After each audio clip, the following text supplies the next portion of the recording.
twogeddeko nabo bagamba nti beewunyisizza oba oli abasinga basuubira nti kiyinza n'okukaluba ne balaba nti omuwendo gw'abalamuzi bataano kumpi bonna okubeera ku sayidi yaabwe kintu ekitambulidde obulungi. Obaddewo ng'ogoberera era obadde omu ku abadde bavumirira ekyokutwala abantu ba bulijjo mu kkooti ez'amagye. Ensala eno etegeeza si gye tuli.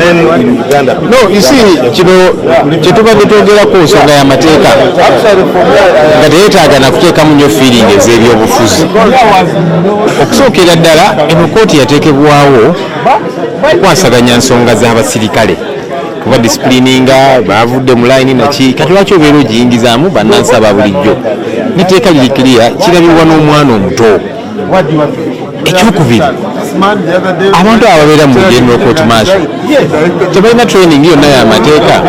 Kati otuba otya nga omulamuzi ng'amateeka togamanyi oba ogenda kulamula otya amateeka ate ng'ensonga ze balamulako kati nga bayingidde ne mwezi ziri mu Penal Code Act nga z'amateeka kiba kikyamu. Wakati omuntu oyo ye kyawulira ye ebeera feeling asalawo ye kyawulira nga tagoberedde mateeka kubanga tagamanyi. Naye n'ekirala ekikulu ennyo nti omuntu yenna nga court martial n'omusango gigwesazeewo nga baga nti birina kukomaawo twagala kibeere nti omuntu ono asobola okuteekayo appeal. Kubanga ebyamagye nga bw'obimanyi oyinza okubeera n'olutalo ne mukamaawo mu magye ajja kutwala mu court martial bakukaliga emyaka nga 50 oba n'okuteeka ku kalabba.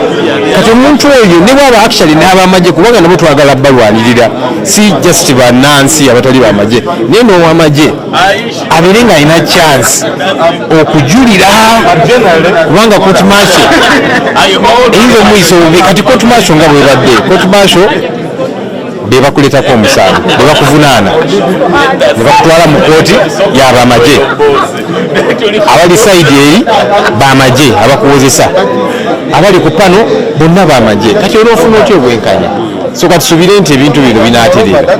Ayogedde ku bibonerezo kkooti eno byezegaba n'atuuka n'okugamba nti ekimu ku bibonerezo ng'ekyokufa oba yasinga batukanga ku stage ng'emisango gino giddizibwe mu kkooti zino eza bulijjo.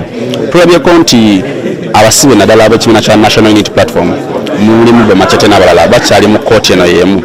Olowooza nti okuyimiriza emisango gino kiyinza okuyambako abantu bamu okuvaayo? Of course kati satumaliriza okufuna ensala ya kkooti bulungi era nga eraga nti abantu bano bannansi aba bulijjo abatali bamagye tebalina kubeera mu kkooti z'amagye emisango giba givaayo automatically bwe kirina okubeera. Era kyetuze tugambe ebbanga lino lyonna bw'oba oteebereza nti omuntu ono aziza omusango Penal Code Act emisango egyo mwegiri batwale mu kkooti eza bulijjo. Naye kati kkooti y'amagye bazze bagikozesanga kyakulwanyisa kyovudde babeerayo eyo myaka 4 myaka 5 tebabawo kakalu ka kkooti.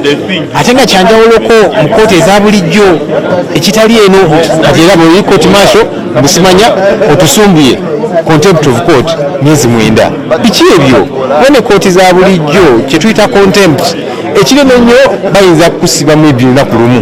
Fakti ebiseera ebisinga bagamba nti kati genda otuule wali mu kkoona nobeera okumala essaawa nga 3 n'ekinene nnyo bayinza okugamba nti kale bakuteekemu kaduukulu okumala olunaku lumu. Naye yo kkooti martial emyezi 9 nga lina eyata omuntu nti olwokubanga simanya abanyizizza. So kati bwe buzibu bwa kkooti martial twagala eterezebwe etambulire wansi w'amateeka. Atugoberera ku BBS Terefayina era yoyo akulembera oludda olwabula gavumenti mu Parliament Honorable Ssenyonyi. Njagala okwegatta butereevu k'omu ku bannamateeka